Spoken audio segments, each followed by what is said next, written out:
Hi guys, welcome back to my channel Queen's Creations.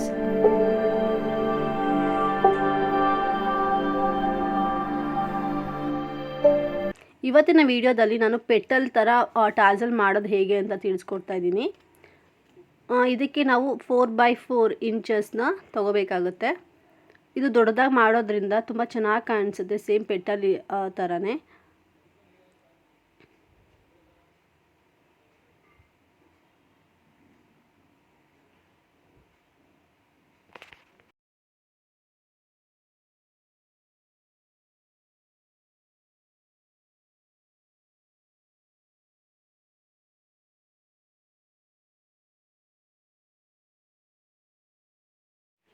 ಇದನ್ನು ಸಹ ನಾವು ಟ್ರಯಾಂಗಲ್ ಶೇಪಲ್ಲಿ ನಾವು ಮಡ್ಚ್ಕೊಂಡಿದ್ದು ಆದಮೇಲೆ ನಾವು ಡೋರಿನ ಇಟ್ಬಿಟ್ಟು ಒಂದು ಆಪೋಸಿಟ್ ಕಾರ್ನರ್ ಇರುತ್ತಲ್ಲ ಅದನ್ನು ಡೋರಿ ಮೇಲೆ ಇಟ್ಬಿಟ್ಟು ಸ್ಟಿಚ್ ಮಾಡ್ಕೋಬೇಕಾಗತ್ತೆ.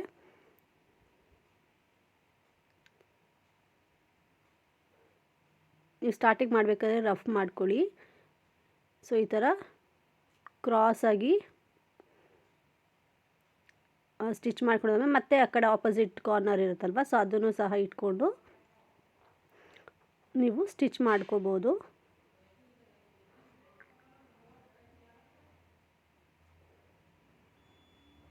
ನೀವು ರಫ್ ಮಾಡ್ಕೊಳ್ಳೋದ್ರಿಂದ ಬಿಚ್ಚೋಗೋ ಚಾನ್ಸಸ್ಸು ಕಡಿಮೆ, ಸೊ ಅದಕ್ಕೋಸ್ಕರ ನೀವು ರಫ್ ಮಾಡ್ಕೊಳ್ಳಿ. ಸೊ ನೋಡಿ, ಈಗ ಹಿಂಗಿರೋದನ್ನು ನಾವು ಸ್ಟ್ರೈಟ್ ಮಾಡ್ಕೋಬೇಕು. ಸೊ ನೋಡಿದ್ರಲ್ವಾ. ಸೊ ಫ್ರೆಂಡ್ಸ್, ಈ ವಿಡಿಯೋ ಇಷ್ಟ ಆಗಿದ್ರೆ ಲೈಕ್ ಮಾಡಿ ಮತ್ತು ಎಲ್ರಿಗೂ ಶೇರ್ ಮಾಡಿ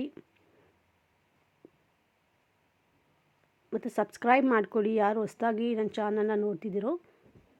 ಸೊ ನೆಕ್ಸ್ಟ್ ಇದು ಬಂದುಬಿಟ್ಟು ಸೇಮ್ ಪೆಟಲ್ ಲೀಫ್ ಇದೆಯಲ್ವಾ, ಸೊ ಅದೇನೇ, ಬಟ್ ಇದು ಸೆಕೆಂಡ್ ಮೆಥಡು. ಆ ಥರ ನಿಮಗೆ ಏನೋ ಟಫ್ ಅಂತ ಅನಿಸಿದ್ರೆ ಡೋರಿ ಇಟ್ಬಿಟ್ಟು ಹೊಲಿಯೋದು. ಸೊ ಆ ಥರ ಬರಲಿಲ್ಲ ಅಂತಂದರೆ ಇದೇ ಥರ ಡೈರೆಕ್ಟಾಗಿ ನಾವು ಪೆಟಲ್ ಮಾಡ್ತಾರಲ್ಲ ಅದನ್ನು ಸೆಪ್ರೇಟಾಗಿ ಸ್ಟಿಚ್ ಮಾಡಿಕೊಂಡು ಜಸ್ಟ್ ಡೋರಿನ ಫೈನಲಾಗಿ ನಾವು ಕೊನೆಯಲ್ಲಿ ಡೋರಿನ ಅಟ್ಯಾಚ್ ಮಾಡಿದ್ರೆ ಸೇಮೇ ಬರುತ್ತೆ ಅದು ಪೆಟಲ್ಲು. ಅದು ಬಂದುಬಿಟ್ಟು ಫಸ್ಟ್ ಮೆಥಡು, ಇದು ಬಂದುಬಿಟ್ಟು ಸೆಕೆಂಡ್ ಮೆಥಡ್. ಅದು ಡೋರಿನ ಇಟ್ಬಿಟ್ಟು ಹೊಲಿಯೋದಕ್ಕೆ ಸ್ವಲ್ಪ ಒಬ್ರೊಬ್ಬರಿಗೆ ಸ್ಟಾರ್ಟಿಂಗಲ್ಲಿ ಗ್ರಿಪ್ ಸಿಗಲ್ಲ. ಸೊ ಅಂಥವರು ಈ ಮೆಥಡ್ನ ನೀವು ಫಾಲೋ ಮಾಡ್ಕೋಬೋದು. ಬಟ್ಟೆ ಹೊಲ್ದಿ ಅಭ್ಯಾಸ ಇರೋರಿಗೆ ಅದು ಈಸಿ ಅಂತ ಅನಿಸುತ್ತೆ. ಸೊ ಸ್ಟಾರ್ಟಿಂಗಲ್ಲಿ ನೀವು ಟ್ರೈ ಮಾಡ್ತಿರೋರಿಗೆ ಇದು ಈಸಿ ಆಗುತ್ತೆ. ಸೊ ನೋಡಿ, ಆ ಕಡೆ ಈ ಕಡೆ ನೀವು ಸ್ಟಿಚ್ ಮಾಡಿಬಿಟ್ಟು ಆಮೇಲೆ ನೀವು ಡೋರಿನ ಇಟ್ಬಿಟ್ಟು ಸ್ಟಿಚ್ ಮಾಡ್ಬೋದು. ಎರಡು ಸೇಮೇ ಡಿಸೈನೇ, ಬಟ್ ಆದರೆ ಮೆಥಡ್ ಮಾತ್ರ ಎರಡು ಡಿಫ್ರೆಂಟ್ ಆಗಿದೆ.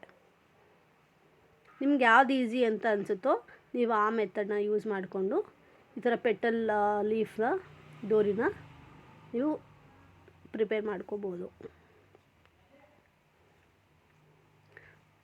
ಸೊ ನೋಡೋದಲ್ವ, ಎರಡು ಸೇಮೇ ಬರುತ್ತೆ. So thank you so much.